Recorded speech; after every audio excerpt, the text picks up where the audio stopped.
Welcome everybody to NAHSE Connecticut's spring membership meeting.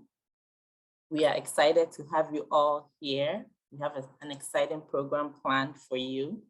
And we'll begin our meeting with a few housekeeping rules. Okay, this meeting is being recorded. All participants were placed on mute upon entry. If you do not wish to be recorded, we ask that you keep your camera off. But if you don't mind, then please turn your camera on for engagement. If you have questions, use the chat to share your questions, and our moderator will share that with our speaker for the evening. Okay.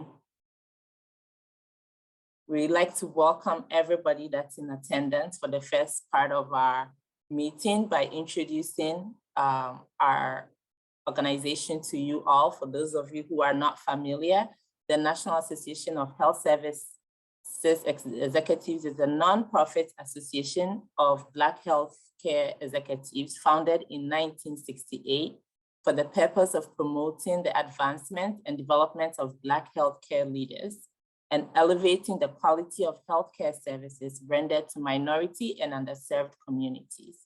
Our Connecticut chapter is in its 9th year this year and one of 33 chapters across the nation. If you're interested in joining the organization, please visit our website, nahsect.org.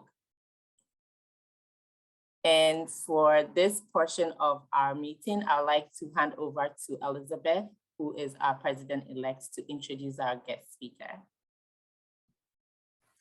Thank you, Madam President, Dr. Osei. Welcome everyone again. It's such a pleasure to be with you all this evening, discussing workplace bullying. As you all know, this is an issue that is problematic not only to our work performance, but also to our health and well-being and to the success and progress of the institutions where we work and where we serve.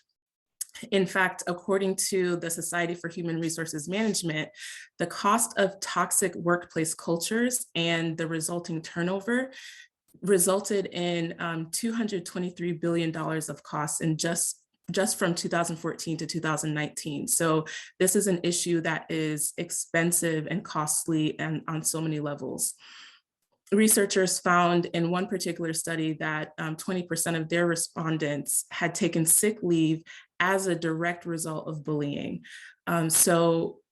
Again, we recognize the intense cost that this wages on individuals and the organizations where we work. So before we introduce our speaker, we want to get your juices flowing, continue the thinking around workplace bullying, and we're going to launch a poll around workplace bullying. So we could launch that poll question now. We invite you all to participate in the poll and to put your guess of what you think the answer is to this question.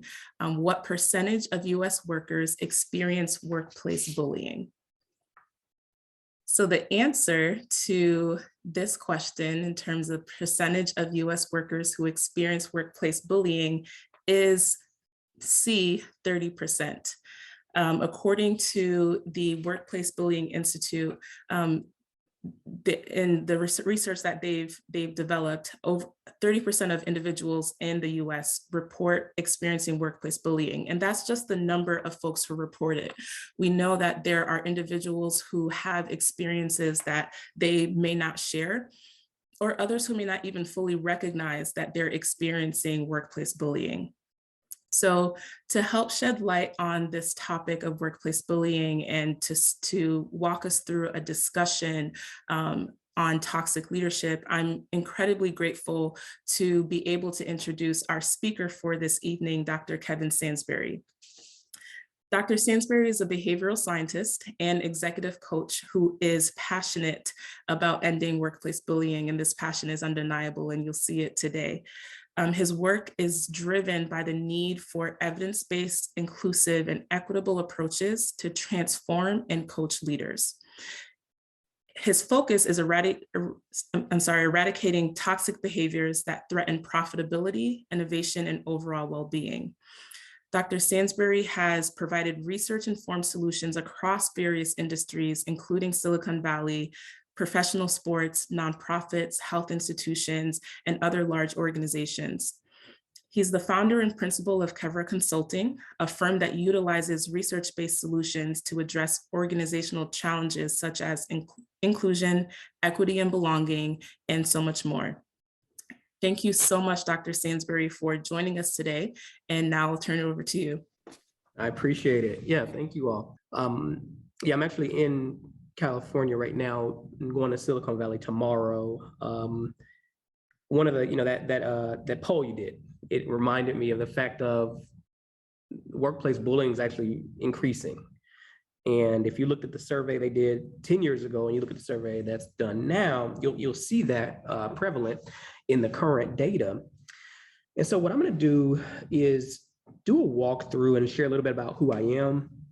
I'm going to talk about some of the work that I do, and I'm going to talk about the research, what the research talks about related to, workplace bullying, and highlight the research of others so that you all can be well informed and equipped to join me in the movement to eradicate workplace bullying, because this is not a one-person movement. This is a movement that impacts everybody. And so some of the work that I've been fortunate to be a part of ranges from diversity, equity, inclusion to looking at leadership development programs across the country and doing work with some countries based in Israel or some companies based in Israel. And it's led to direct consultative work. And so I've been partnering with some Major League Baseball organization, Silicon Valley tech companies and startups, social media companies, different multiple chamber of commerces, HR associations, you name it. I've also had the opportunity to share these insights and research on various podcasts. And so as it relates to what is actually happening when you think about workplace bullying, there is work being done to counteract it.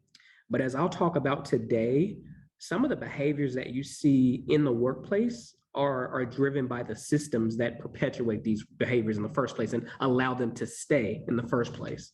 And so you'll hear a little bit about that in a second. When we think about the current state, toxic work environments have come into the focus. And you'll see news after news ranging from workplaces being toxic to leaders and all of that kind of thing, having toxic workplaces.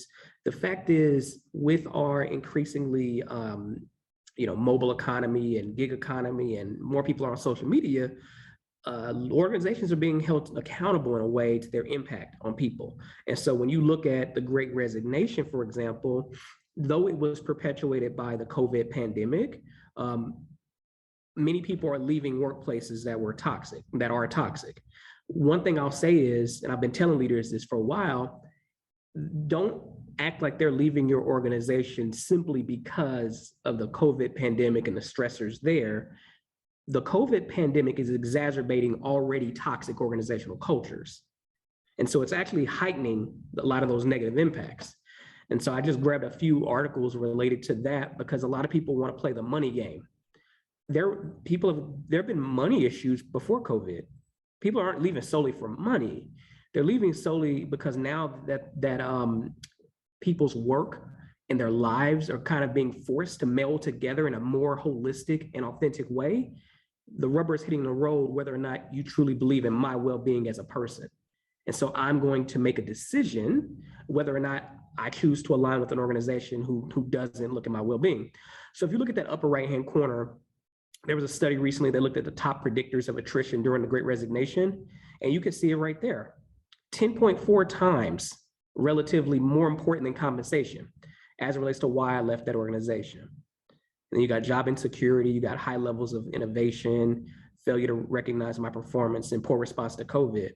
And so I've been working with leaders across the country looking at this type of data to take off those rose-colored glasses to really look at the organizational culture and the negative impact. So when you think about workplace bullying, what is it? And so American Medical Association talks about repeated emotional or physically abusive, disrespectful, disruptive, or inappropriate, insulting, intimidating. So you see all those terms there, right? And it looks at real or perceived power imbalance, and meaning some workplace bullying, as you see, is not always intended. That impact of a leader's behavior is not always intentional. This is more so looking at the impact itself of the behavior. And so one of the things to think about is the impact of workplace bullying is an interpersonal phenomenon. And typically in the workplace, power dynamics come into play. The thing with workplace bullying is that research shows that it can impact the health of your entire work group. And there's also research that shows like a secondhand impact, meaning if you even witness workplace bullying or somebody else, you tend to report higher stress in job. You tend to report lower job satisfaction over and above non-witnesses. So even if you're not even a direct recipient of the quote unquote bullying, you are impacted nonetheless, because that's sending a signal that that can be me next. That's what that implicitly sends. Victims in the space of workplace bullying, they do experience increased psychosomatic complications, meaning the stress that people feel mentally impact their bodies, the soma, right? So it impacts them from related to, like, there's been reports of like dizziness, increased dizziness, stomach aches, headaches, backaches, chronic fatigue and insomnia. I've ran FMLA for about 10 years with a firm, and I saw hair falling out. I saw rashes. I saw everything, to be honest, but due to the stress of work. And then one of the things that happens there is, that's just psychosomatic. Then we go into mental health itself. You then start seeing people not come to work as often. You then start seeing people not emotionally and psychologically resilient and whole. And then that stress from the workplace bullying kind of generalizes to work-family conflict. Because psychologically, I'm short with people now because I'm upset because I didn't say what I needed to say. And now I'm short with my spouse and my kids. I don't have time for my kids. And not even saying I don't have time for my kids. I don't have time for my kids. And so those impacts are detrimental to a lot of people.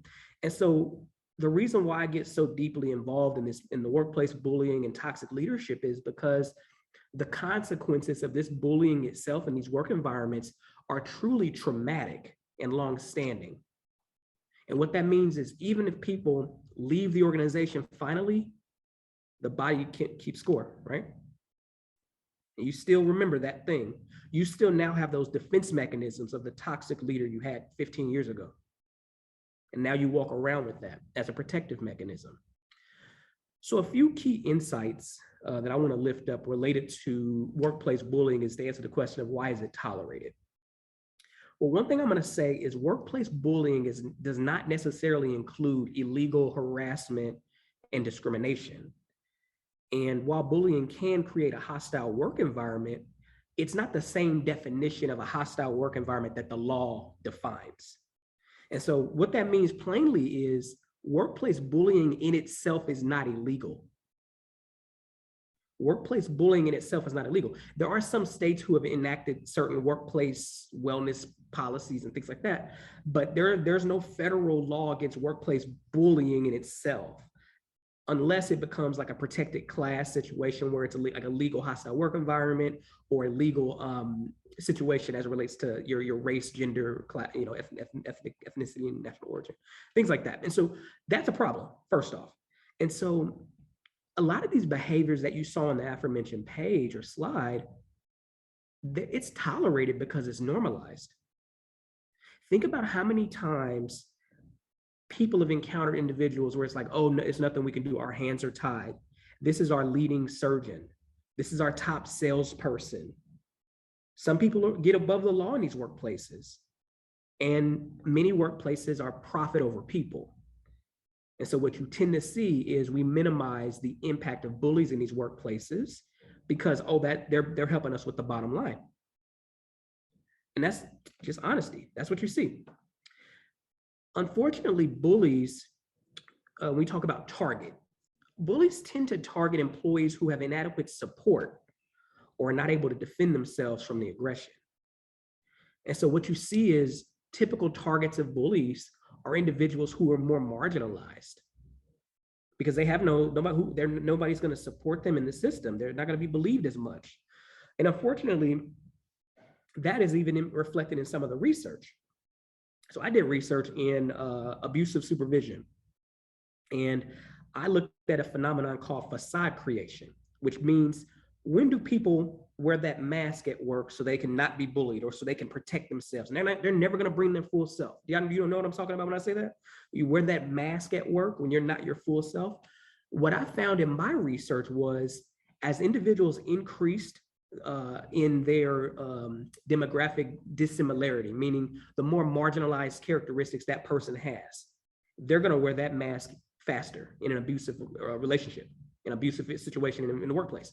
So for example, if I compared a white male to a Black woman, for example, the Black woman is going to wear the mask way faster. They're probably going to come into the workplace with the mask on. And increasingly in a toxic leadership situation, that mask will come on. And so at the same time, we're telling people, oh, be authentic, be courageous, be yourself, but yet we do nothing to shape the environment where people feel safe to be courageous, to be themselves. So you have to work systemically. In the health system, coincidentally, my first foray into HR was in hospital and in health system. And the stuff I talk about with the God complex related to surgeons, and we're not gonna do anything with the bully because they're a top surgeon. I've seen it and experienced it firsthand. I've had to console people. I've had to, lift up, like, why aren't we doing something more? Our hands are tied.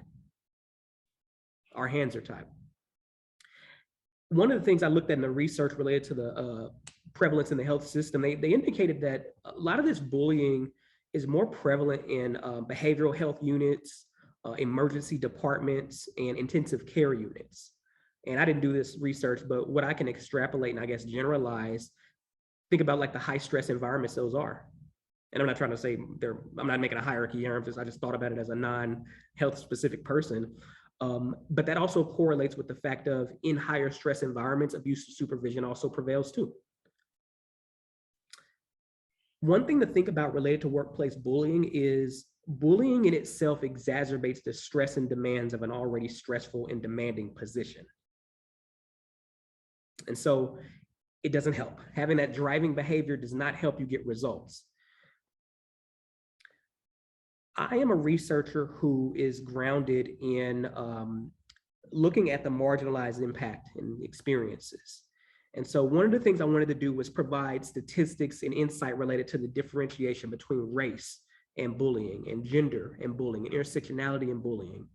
And so one of the things you'll see in the research is the mean levels of workplace bullying is higher for Black employees and respondents identifying as other race than their white counterparts. And now I've only listed 2 there, but that's listed in a lot of different studies. There's also indicated when you think about that, the effect. One of the things I talked about was how individuals have different coping mechanisms related to bullying. So one of the things they talk about in bullying and in stress as relates to abusive supervision is this, it's called the buffering hypothesis of coworker support. And what that basically means is in bullying situations or toxic work environments, there's a buffering effect of having coworker support, meaning if I got coworker support, I can last a little longer. If I have coworker support, I can be more resilient. Well, unfortunately, what they found was that impact is a very white-centric, meaning it doesn't work as well for women and Black employees in particular. So I guess white male-centric. But what that told me was, yeah, that's a known hypothesis, right? That's in a lot of studies. But what that told me was, have you talked to people who look like me or look like you or look like you, like, right? That hypothesis doesn't fare well for everybody. One thing that manifested is, as it relates to like emotional permission, individuals, Black employees tend to suppress emotion, tend to kind of limit how they show up emotionally because there's a fear of, if I call out a bully or if I react in anger or if I like cry or whatever that might be, I'm going to be labeled. And so I have to maneuver this environment a little differently. So even, so I just illustrated, there's a differential impact of bullying itself. There's a differential impact of how people even respond to bullying based on race. And last but not least, when you look at the research in critical management theory, it indicates that workplace bullying is a reflection of the structural and power relationships in our grander society.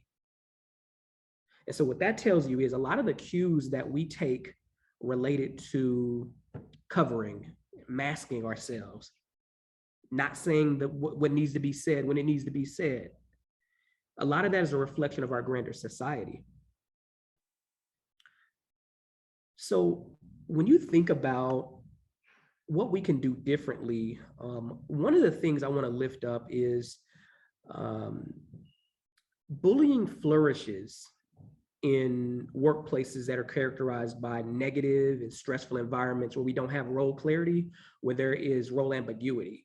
So it's important that individuals know exactly what their role is and know exactly kind of what their contributions are. So there's not that fuzziness related to when do I have decision rights or do you, boss? And like what, be very clear about that kind of thing, because when it's left to ambiguity, you do see bullying tend to increase when individuals are frustrated with lack of results or what have you. And so for every employee that I coach and work with, I always say, be very specific about what your role is in any particular situation. What is the expected result?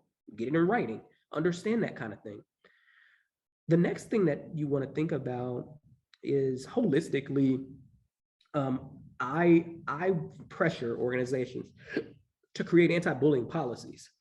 Now, if you look at the research behind anti-bullying policies don't necessarily evoke the change people think they do, but they do send a signal to employees about, hey, this is what we believe in, this is what we don't believe in. So at least then you'll have people more likely to come forward or lift up concern when concern needs to be lifted up. Mention how coworker support is not as strong for women and minorities as it is in white employees. That doesn't mean it's not important. The difference is I don't want anybody to rely on coworker support to be a buffer. I want coworker support to be a source of like joy and liberation. And so I'm a big believer of how can we create groups, and I'm not even talking about your like employee resource groups and things like that. I'm saying, how can we be Black people together? How can we be women of color together and just be together? How can we talk more? How can we share experiences? But because, and I say that because what tends to happen is in environments where marginalization occurs, many people quit because they think they're alone. Many people don't speak up because they think they're the only one. And some people, maybe your coworker, they can put on a good mask and make you think, oh man, I'm the only one experiencing this. What I want to prevent in these bullying situations is gaslighting. And I don't want anybody to feel gaslighted. And so in order to avoid that gaslighting impact of that, I feel like I'm the only one going through this, maybe I'm the crazy one, talk to people, build those relationships between groups and with people, with coworkers that is authentic. And so don't wait on a affinity group to have these conversations. Don't wait on an association to have these conversations. Build these relationships authentically and proactively, because that'll help you at least get a clarity of reality so that you don't feel like you're in a gaslighting situation. Last but not least, any individual who has any systemic power, whether you're a leader, a manager of people, you're leading a committee or a group in your organization, it's important that we increase systemic awareness of the differential impact of bullying. One of the things that gets left behind is that a lot of organizations do one-size-fit-all solutions to problems. And as I illustrated today, related to the differential impact of bullying, there is differential impact based on race and gender. And so we cannot wait for cookie cutter solutions to solve the problems that need to be solved. And so if we have employee resource groups, if we have different community in our organization, I'm all about how can we lift up the differential impact, because those in power and those who have privilege don't see it. So when I worked in Major League Baseball, most of the work we did was on gender equity. Well, I recognized as a cisgender male, there are a lot of things I just won't ever experience. And so I have to consciously know that, and I have to consciously do something different to reach out to individuals who are a different gender than I am. And so that same thing does not happen in systems related to race. And so if you are in a position of power, my I guess ask there is, how can we continue to lift up that there, yes, we can do anti-bullying policy, but there still is a differential impact on Black women. Yes, we can have conversations about our EAP, but do all people in our organization based on race access EAP at the same rates? Do they trust your EAP program? Have you ever asked that question? Have you ever thought about that organization? So I always want to take a more lens of looking at those differential impacts, because there is a differential impact, and people respond differently to organizational and systemic supports, and there is a lack of trust sometimes. And so yes, so that's workplace bullying, and I wanted to stop here and pause and be open to questions. Thank you so much, Dr. Sansberry, for giving us that walkthrough. We do have a question that came into the chat as you were speaking. How do we address people who say or feel they are being bullied, but they won't report it? They're asked to document, but they refuse or say that they're thinking about it. Yeah, one of the things I'll say is all behavior makes perfect sense. So an individual who is reluctant to file a report or reluctant to even voice it, that makes perfect sense to them. Whatever that might be, that's a coping mechanism. The second thing I'll say is there's nothing we can do to pressure anybody to change their behavior. My take is, if there is a person who say or feel like they're being bullied and you're talking, and they've came to you about it, dive deep into why they don't want to report it. That's a bigger issue there, and have that conversation with that person, because maybe you can devise and find alternative solutions where they feel safe. Because I'm going to say, like, there's no one right way to report something either. So like, they could decide, well, I want to go to the EAP and just have a discussion there. I want to go to my direct supervisor and have a discussion there. Somebody might say, I want to go to HR and I want to have a discussion there. And so it just depends on the person and their level of comfort. And so I would say definitely just dive into that. And they feel like they're intimidated, fear of losing job. So one of those things, one of those things there is, fear is a very powerful emotion. And even if they have evidence of the contrary right in front of them, they're not going to believe it until they experience it not happening to them, right? Who knows what they saw at a previous workplace? Who knows what they've seen? Who knows what they experienced at a previous workplace? And so one of the things I would ask is, if you ask questions like, who would you feel safe talking to other than me? Like, is there anybody else in the system of power that you feel safe talking to? Because I want to help you, because I want to see us live this through, and I want us to solve this problem. And so find out who that other source could be. And then there also could be an anonymous feedback mechanism. If you all have a anonymous feedback mechanism, that could do something, but anonymity only goes so far. HR departments typically like, oh, we don't know what it is, so we're not going to do anything. So EAP typically doesn't report to your organization directly. They typically report thematically. And so what'll happen is, you might talk about being bullied by a specific person. EAP is not going to necessarily report that to your human resources department. They would probably report like, oh, we've seen instances of this type of behavior in the company and these departments maybe, but they might not go as granular as we would hope for confidentiality reasons. Yeah. Can you give a brief overview of what is an EAP for those who are not familiar? Yeah, EAP is an employee assistance program, which is typically created and works in tandem with your human resources department and your benefits program to serve as a function to mitigate mental health issues and to provide support for individuals in the benefit plan. And typically your EAP programs could cover dependents. It could cover, your spouse. It could cover some kids. And people utilize EAP in a not as ongoing counseling, but more so as a spot treatment if something comes up in the workplace. And so people typically use it, but the utilization is not as high as much as we spend on it as an organization. As a workplace community, the utilization is not as high. I feel like we should, never mind.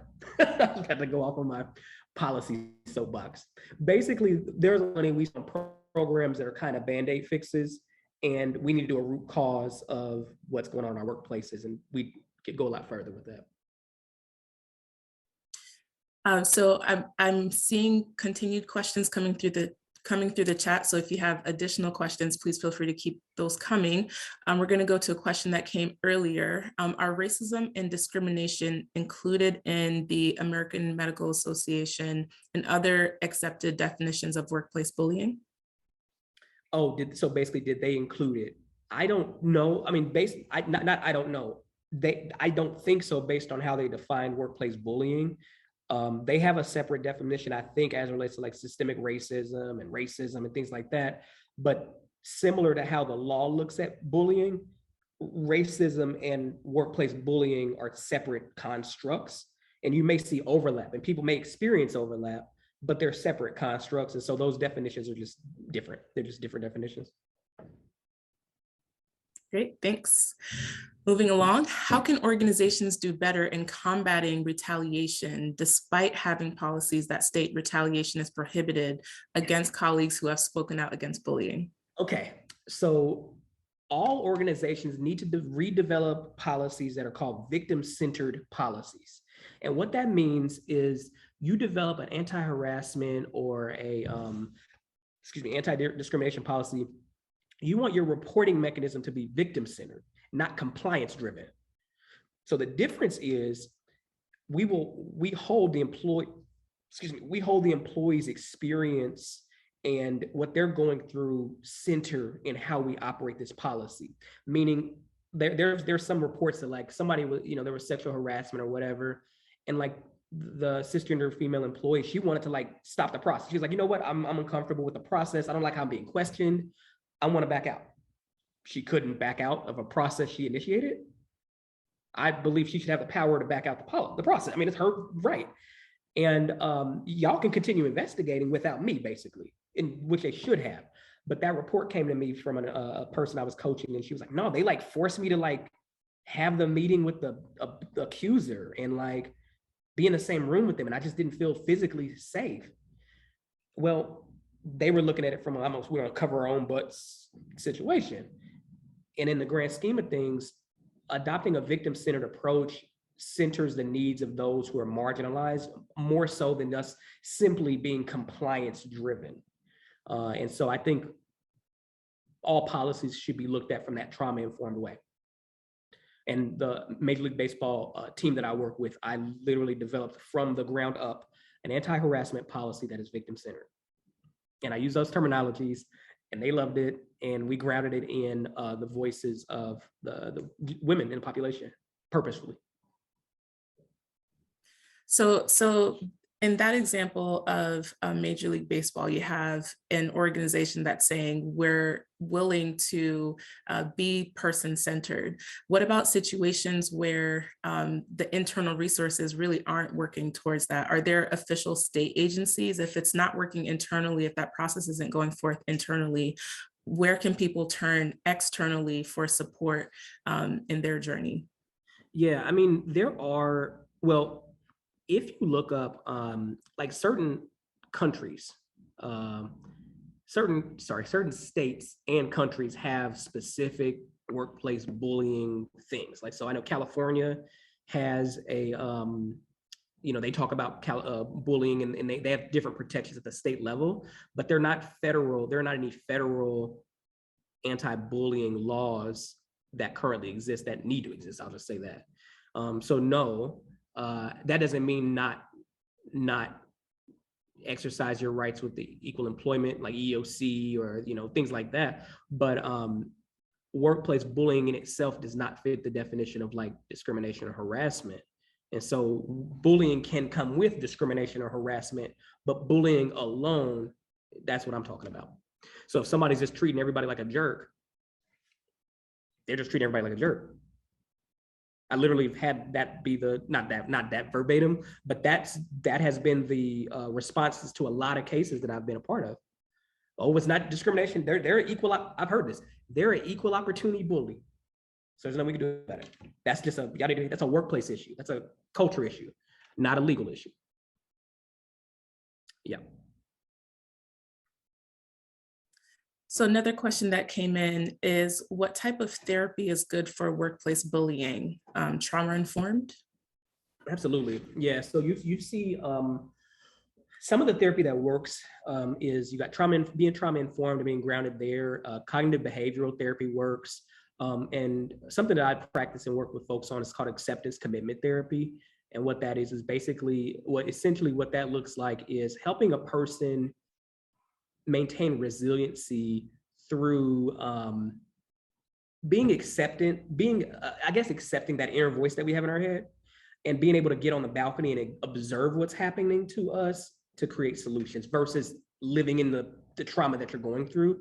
And so it's a grounded approach to be able to help people kind of see themselves differently. And so it helps a lot with anxiety and things like that. All in all, I think ongoing therapy of any sort as relates to your mental well-being is beneficial for folks. And then there's also things that people can do outside of therapy in the traditional sense. But like I work with individuals related to like journaling, journaling techniques and emotional, how they're showing up emotionally and things like that. And then one thing that works really well is having someone at your work in your work environment that you can relate to, or you can like talk to as it relates to what you're experiencing. That helps too. But yeah. Earlier in the conversation, you talked about how the pandemic exacerbated rates of the people leaving their institutions because of toxic culture and toxic workplace environment. How has virtual work itself impacted rates of bullying, particularly among Black and marginalized employees? So it's funny, that's interesting. You'll see two things. So on one side of the coin, due to the fact that I'm virtual, I'm kind of not in the four walls, so I can like disconnect a lot easier, right?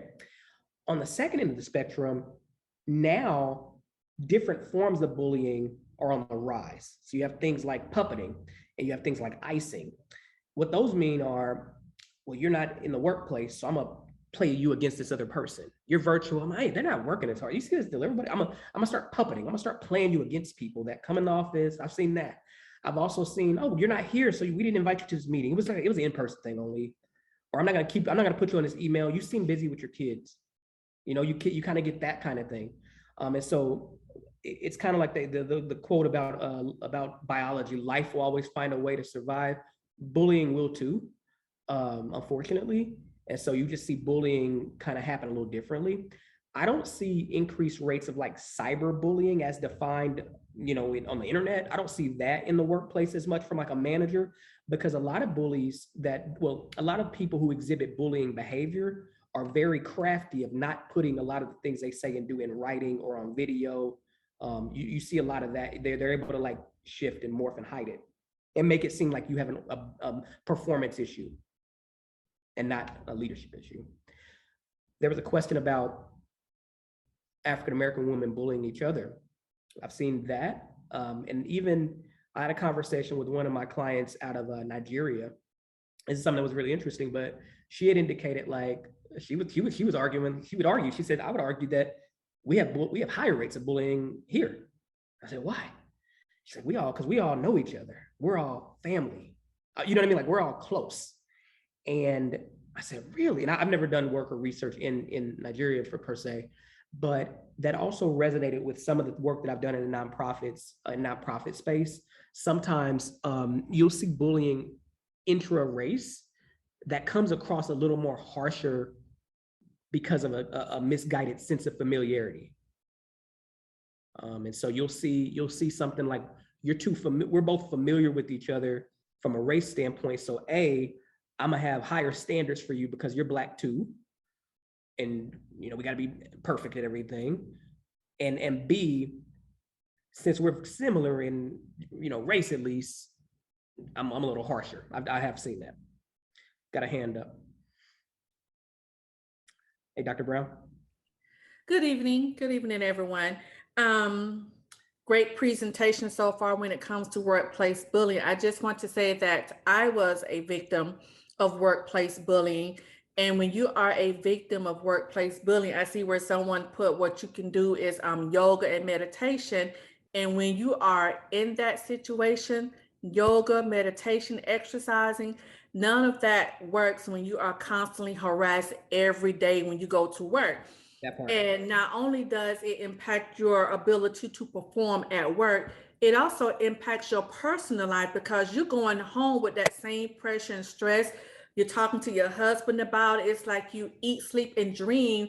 Okay, this person, she's bullying me. I know she's bullying me. I have gone to HR, and the only thing they say is, well, it's just a personality conflict. You're just two women with strong personalities. It'll be okay.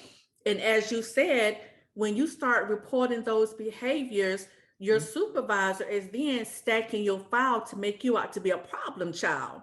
Yep. So when they do decide to look at it, your file is so thick till you just look like the rebellious employee. You're not working in harmony with other employees. You alienate yourself. So they turn around and make the victim out to be more of a victim. And so now it's a lot of more problems and issues that you're dealing with. And even when you may decide to say, well, okay, I need to get out before I get kicked out because I see where this is going, then you still have that retaliation, because if you get out before you're fired, when your current employer or prospective employer are calling for references, now that former employer is going to give you bad recommendations. So it's like they're constantly bullying you, they're constantly attacking you.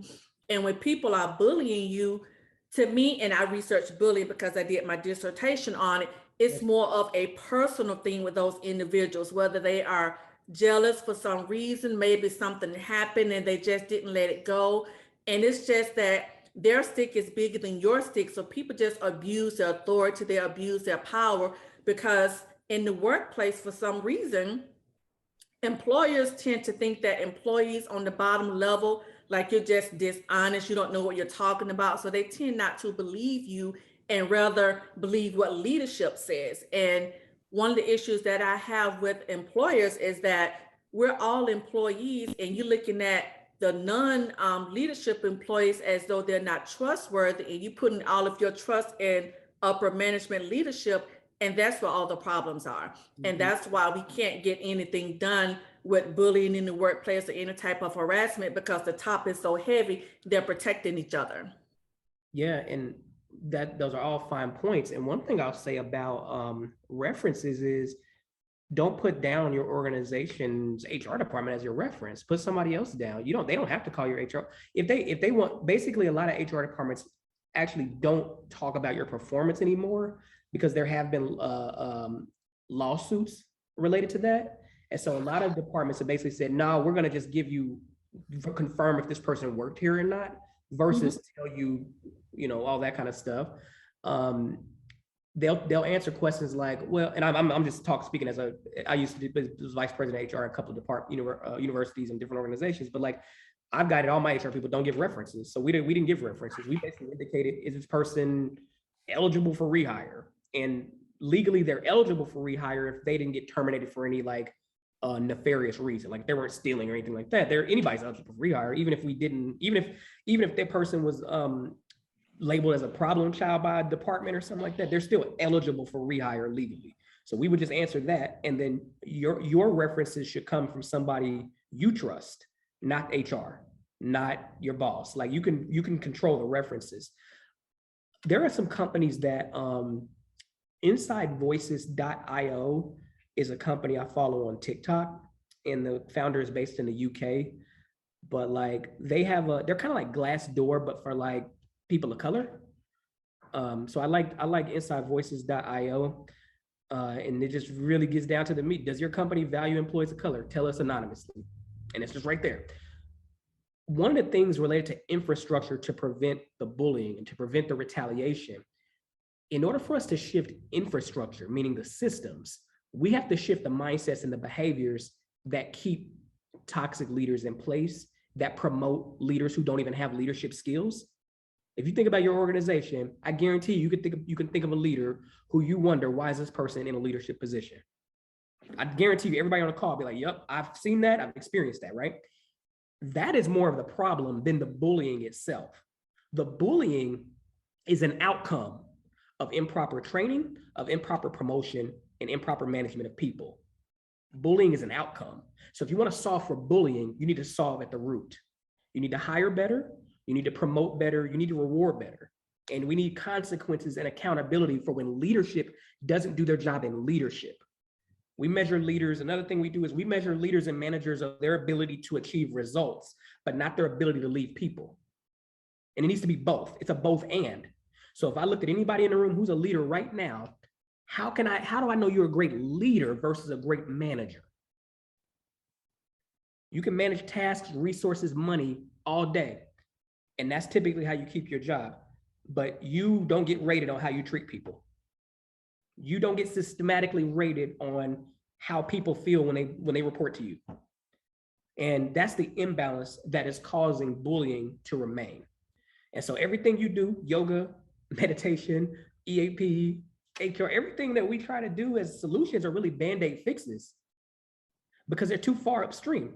They're too far upstream. You have to go back downstream a little bit, or that's too far downstream. You got to go upstream to say, okay, what's the root cause for this behavior in our workplace? Why do we accept that? You know, and that's the work that I do at the systemic level.